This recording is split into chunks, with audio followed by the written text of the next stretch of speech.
एक समय की बात है जब एक विशाल राज्य में राजा प्रताप सिंह का शासन था।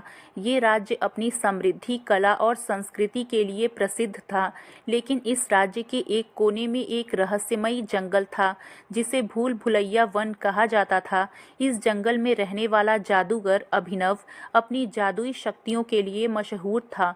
उसके पास एक रहस्यमयी शक्ति थी जो उसे सबसे अलग बनाती थी। उसकी एक बेटी थी जिसका नाम सौम्या था।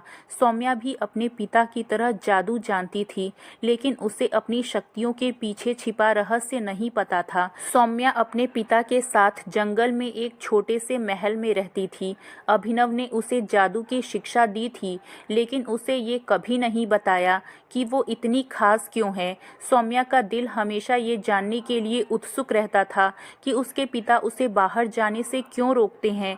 एक दिन सौम्या जंगल के भीतर और गहराई में चली गई। वहां उसे एक पुराना मंदिर मिला जहां की दीवारों पर अजीब अजीब चिन्ह बने हुए थे। उसने उनमें से एक चिन्ह को छूते ही अपने भीतर एक अजीब सी ऊर्जा महसूस की। तभी एक वृद्ध साधु वहां प्रकट हुए और बोले, सौम्या, तुम्हारा भाग्य तुम्हें यहाँ खींच लाया है। अब समय आ गया है कि तुम अपने अतीत को जानो। राजा प्रताप सिंह के राज्य में एक भयानक संकट आ गया था। एक दुष्ट जादूगर कालासुर ने राज्य पर हमला कर दिया था। उसके पास अंधेरे की शक्तियां थीं और उसने राज्य के लोगों को अपनी शक्ति से डराना शुरू कर दिया। राजा को ये समझ नहीं आ रहा था कि वो इस समस्या का हल कैसे निकाले। तभी उसे एक भविष्यवाणी की याद आई जिसमें कहा गया था कि एक जादूगर की बेटी ही इस अंधकार को समाप्त कर सकती है।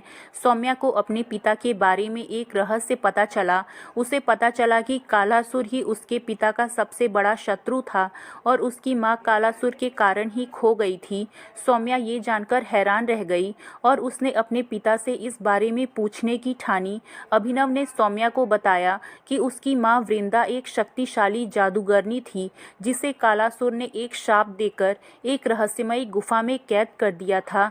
सौम्या ने अपनी मां को बचाने का संकल्प लिया। अभिनव ने सौम्या को एक पुराने ग्रंथ के बारे में बताया जिसमें लिखा था कि सौम्या के पास एक ऐसी शक्ति है जो कालासुर को हरा सकती है, लेकिन उसे अपनी शक्ति को पहचानना और नियंत्रित करना होगा। सौम्या ने अपनी यात्रा की शुरुआत की और संत वशिष्ठ से मिली, जिन्होंने उसे अग्नि परीक्षा दी। सौम्या ने अपनी यात्रा की शुरुआत की और संत वशिष्ठ से मिली, जिन्होंने उसे अग्नि परीक्षा दी। इस परीक्षा में उसे अपने भय से सामना करना था। इसके बाद वो जल परी के पास गई, जिसने उसे बताया कि गुफा तक पहुंचने का रास्ता जल के भीतर से जाता है। सौम्या ने जादू सीखा और उस रास्ते पर बढ़ी। इधर कालासुर को सौम्या की खोजबीन के बारे में पता चल गया। उसने सौम्या को रोकने के लिए अपने दुष्ट सेवकों को भेजा।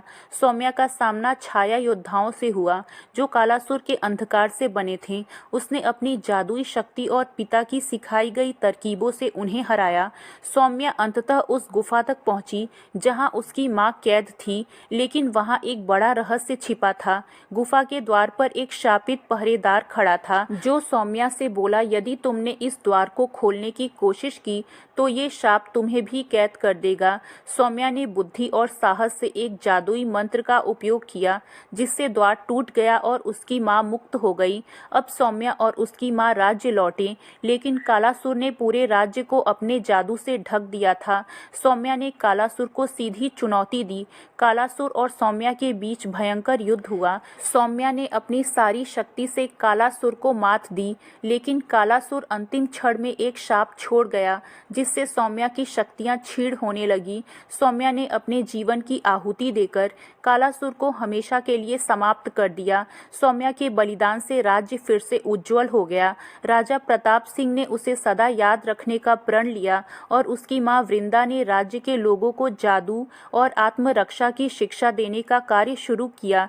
अभिनव ने अपनी बेटी को खोने का दुख सहते हुए एक जादुई पुस्तक तैयार की जिसमें सौम्या की कहानी लिखी गई ताकि भविष्य में कोई और सौम्या की तरह महान बन सके।